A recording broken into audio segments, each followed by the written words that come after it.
नमस्कार साथियों, ये जो प्रयास मैंने शुरू किया है, कोशिश इस बात की करते हैं कि कोई बहुत ही स्टीरियोटाइप इफ़र्ट ना हो जाए और किसी एक फील्ड में बंद के रह गए, ऐसा नहीं होना चाहिए। और ज़्यादा से ज़्यादा लोगों के साथ हम अपनी रीच कर पाएँ, ऐसा प्रयास कोशिश करते हैं। तो कुछ ऐसे वर्सेटाइल से टॉपिक लेने की कोशिश करेंगे जो बहुत लोगों के लिए यूज़फुल हों। ये अपना एक प्रयास मैं रखना चाहता हूँ। तो एक ऐसा विषय अभी भी उठा रहे हैं जो कि बहुत ही आम है, सब लोग जानते हैं उसको, लेकिन उसकी जो सही जो मीनिंग है शायद कई बार, है ना, ये मुझे नहीं कहना चाहिए कि नहीं मालूम होगी, लेकिन फिर भी अपनी तरफ से रखने की कोशिश करता हूँ। एक कॉन्सेप्ट है एब्रिविएशन।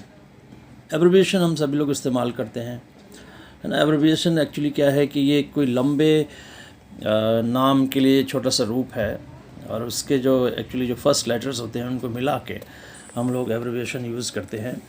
इन एब्रिविएशंस की शुरुआत दरअसल 19वीं शताब्दी में हुई और इसका उद्देश्य ये था कि लिखने और पढ़ने में समय की बचत हो, है ना। और ख़ास तौर से जब आप लंबे लंबे लेख लिख रहे हैं या कुछ बड़ी बात कुछ लंबी कह रहे हैं तो इन एब्रिविएशंस को हम लोग यूज़ करते हैं।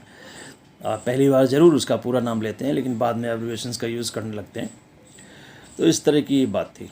अब यहाँ पे इन एब्रिविएशंस का यूज़ जो है शुरू में जब हुआ तो जो नई जो हमारी संस्थाएं हैं उनके लिए या कुछ जो ब्यूरोक्रेटिक एंटिटीज़ हैं उनको रिप्रेजेंट करने के लिए या जो कुछ हमारे टेक्नोलॉजिकल प्रोडक्ट्स होते हैं उनके लिए, है ना, उनके लिए हम लोगों ने जो शुरू किया technological products of industrial societies, तो इस तरह की कुछ बात शुरू हुई। और ये एब्रिविएशंस बाद में वे एक वर्ड के रूप में यूज़ किए जाने लगे, है ना। एब्रिविएशंस खास तौर से दो तरह के होते हैं। एक तो वे एब्रिविएशन जिसमें कि लेटर अलग अलग बोला जाता है, अलग अलग हर लेटर को बोला जाता है, और कुछ एब्रिविएशंस ऐसे भी होते हैं जो कि सभी लेटर को मिलके एक सिलेबल, एक सामूहिक रूप सा, है ना, है वो हम उसको यूज़ करते हैं। जैसे टीवी, है ना, सीबीआई, एफबीआई, इसमें क्या है कि हम पूरा एक एक लेटर बोल रहे हैं। और कुछ ऐसे होते हैं जिसमें कि पूरा एक साथ बोल देते हैं, जैसे कि नाम, स्कूबा, है ना, नासा, नाफ्टा। तो यानी कि पूरा वो एक जो 4-5 लेटर्स का जो एक पूरा आप समझें कि सिलेबल है, जो पूरा ध्वनि, एक तरह आप कहेंगे कि ध्वनि का जो संगम है पूरा उसका बोल के हम उसको बोलते हैं। दक्षेस, सार्क।